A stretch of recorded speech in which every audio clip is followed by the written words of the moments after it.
ചില ആളുകൾ അത് മെയിൻലി ഈ ആർട്ടിസ്റ്റ് ഇപ്പോൾ നോക്കുകയാണെങ്കിൽ മോഹൻലാൽ, മമ്മൂട്ടി, അതുപോലെ തന്നെ ഈ ഒരു അമിതാഭ് ബച്ചൻ, ആ ഒരു കമൽ ഹാസൻ, അതുപോലെ രജനീകാന്ത്, അങ്ങനെ കുറേ ആക്ടേഴ്സ് ഉണ്ട്.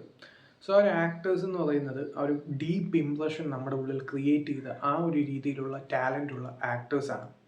സോ അവർക്ക് ഇനി കൂടുതൽ എന്ത് ചെയ്താലും അല്ലെങ്കിൽ ഇനിയും കൂടുതൽ പ്രൂവ് ചെയ്യാനുണ്ടോ എന്ന് വരെ നമുക്ക് സംശയം തോന്നും. കാരണം ഓൾറെഡി പ്രൂവൻ ആയിട്ടുള്ള ആക്ടേഴ്സാണ്. സോ അങ്ങനെ വളരെ പ്രൂവൻ ആയിട്ടുള്ള വേഴ്സറ്റൈൽ ആയിട്ടുള്ള ഒരു ആക്ടറായിരുന്നു. നമ്മളെല്ലാം വിട്ടുപോയിട്ട് ഇപ്പോൾ അറൗണ്ട് 11 വർഷം കഴിഞ്ഞു. വേറെ ആരെക്കുറിച്ചല്ല പറയുന്നത്. ഈ ഒരു വേൾഡ് സിനിമ തന്നെ നോക്കുകയാണെങ്കിൽ അത്യാവശ്യം നല്ല രീതിയിൽ ഹ്യൂമർ കൈകാര്യം ചെയ്യുന്നത്, നല്ല ഡ്രാമ മൂവീസ് ചെയ്തിട്ടുള്ളത്, നല്ല വേഴ്സറ്റൈൽ ആയിട്ടുള്ള ആക്ടറായിട്ടുള്ള എല്ലാവരെയും ഞെട്ടിച്ച ഒരു മരണവാർത്തയായിരുന്നു 2014 ഓഗസ്റ്റ് 11 സംഭവിച്ചത്. Robin Williams. ഇദ്ദേഹത്തെ മറക്കാൻ സാധ്യത തീരെ കുറവാണ്. മിസ്സിസ് ഡൗട്ട്ഫയർ എന്ന് പറയുന്ന സിനിമ, അല്ലെങ്കിൽ ഗുഡ് വിൽ ഹണ്ടിങ് എന്ന് പറയുന്ന മൂവി, അവേക്കനിങ്സ്, അങ്ങനെ പല പല മൂവീസ്, അതുപോലെ തന്നെ എത്ര അവാർഡ് ലഭിച്ച ഒരു ആക്ടറാണ്. സ്ക്രീൻ ഗിൽഡ് അവാർഡ്സ് ആണെങ്കിലും ഗോൾഡൻ ഗ്ലോബ് അവാർഡ്സ് ആണെങ്കിലും ഓസ്കാർ ആ ഒരു അക്കാഡമി അവാർഡ്സ് ആണെങ്കിലും അങ്ങനെ പല പല അവാർഡ്സിൻ്റെ റെസിപ്പിയൻ്റ് ആയിരുന്ന ഒരു ആക്ടറാണ് റോബിൻ വില്യംസ്. സോ ഇദ്ദേഹത്തിൻ്റെ മരണവാർത്ത ഏറ്റവും കൂടുതൽ ഷോക്കിംഗ് ആവാൻ കാരണം അതൊരു സൂയിസൈഡ് ആയിരുന്നു. അദ്ദേഹത്തിന് സിവിയർ ഡിപ്രഷനും ആൻസൈറ്റിയും അങ്ങനെ പല പല പ്രശ്നങ്ങളുണ്ടായിരുന്നു.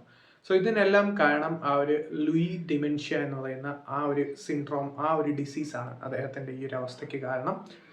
സോ അതിൻ്റെ മെയിൻ സിംറ്റംസ് ആണ് ഈ ഒരു ആൻസൈറ്റിയും സിവിയർ ഡിപ്രഷനും. അതുകൊണ്ട് തന്നെ ആ ഒരു മരണത്തിന് മുമ്പുള്ള ആ ഒരു സമയങ്ങളിൽ അദ്ദേഹത്തിനെ പല പരിപാടികൾക്ക് വിളിച്ചിട്ടും അല്ലെങ്കിൽ പല ഗസ്റ്റായിട്ട് പല ഫെഡറേഷൻ പ്രോഗ്രാംസിന് വിളിച്ചിട്ടും അദ്ദേഹത്തിന് പങ്കെടുക്കാൻ കഴിഞ്ഞിരുന്നില്ല.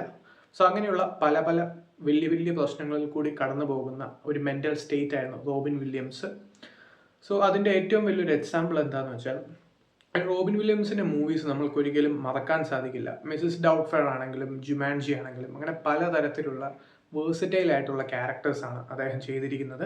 അതുപോലെ തന്നെ നല്ല ക്രിറ്റിക്കലി അക്ലെയിംഡ് ആയിട്ടുള്ള മൂവീസിൻ്റെ ഭാഗമാകാനും അദ്ദേഹം മറന്നിട്ടില്ല. സോ അങ്ങനെ എത്രയോ സിനിമകളുടെ ഭാഗമായിട്ടുള്ള ഒരു വേഴ്സറ്റൈൽ ആക്ടറായിരുന്നു റോബിൻ വില്യംസ്. അദ്ദേഹത്തിൻ്റെ ഡോക്യുമെൻ്ററി അദ്ദേഹത്തിൻ്റെ മരണശേഷം 2014 ശേഷം 4 കൊല്ലം കഴിഞ്ഞ് 2018 റിലീസായത്. So Robin Williams comes inside me എന്ന് പറയുന്നത്. സോ ഒരു ഒഫീഷ്യൽ സ്റ്റേറ്റ്മെൻ്റ് ഉണ്ട് അദ്ദേഹത്തിൻ്റെ മരണത്തിന് ശേഷം വന്ന, അതായത് he come as an alien in our lives and touch everybody's hearts.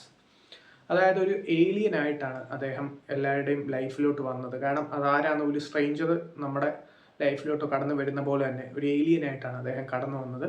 പിന്നെ അദ്ദേഹം എല്ലാ ഹ്യൂമൻ സ്പിരിറ്റ്സിൻ്റെ ആ ഒരു മനസ്സ് തൊട്ടറിഞ്ഞ ഒരു ആക്ടറാണ് എന്നാണ് അദ്ദേഹത്തെ വിശേഷിപ്പിച്ചിരുന്നത്. സോ റോബിൻ വില്യംസ് എന്ന് പറയുന്ന ആക്ടറിനെ ഒരിക്കലും ആളുകൾ മറക്കാൻ സാധ്യതയില്ല. അതിൽ കുറേ കാരണങ്ങളുണ്ട്. ഒന്ന്, അദ്ദേഹം ക്രിറ്റിക്കലി അക്ലെയിംഡ് ആക്ടർ ആയിരുന്നു എന്ന് മാത്രമല്ല, അദ്ദേഹം ഒത്തിരി ചിരിപ്പിച്ച ഒരാളാണ്. ചിക്കാഗോയിൽ ജനിച്ച അദ്ദേഹം കാലിഫോർണിയയിലും ലോസ് ഏഞ്ചൽസിലും പഠിത്തം കഴിഞ്ഞ് 1970s മിഡ് ആ ഒരു സ്റ്റേജിലാണ് അദ്ദേഹം സിനിമയിലോട്ട് വരുന്നത്. സ്റ്റാൻഡപ്പ് കൊമേഡിയൻ ആയിട്ടും ഇംപ്രൂവൈസേഷൻ സ്കിൽസിനുമൊക്കെയാണ് അദ്ദേഹത്തിൻ്റെ കൂടുതൽ ഫോക്കസ് ചെയ്തിരുന്ന ഏരിയാസ് അതായിരുന്നു.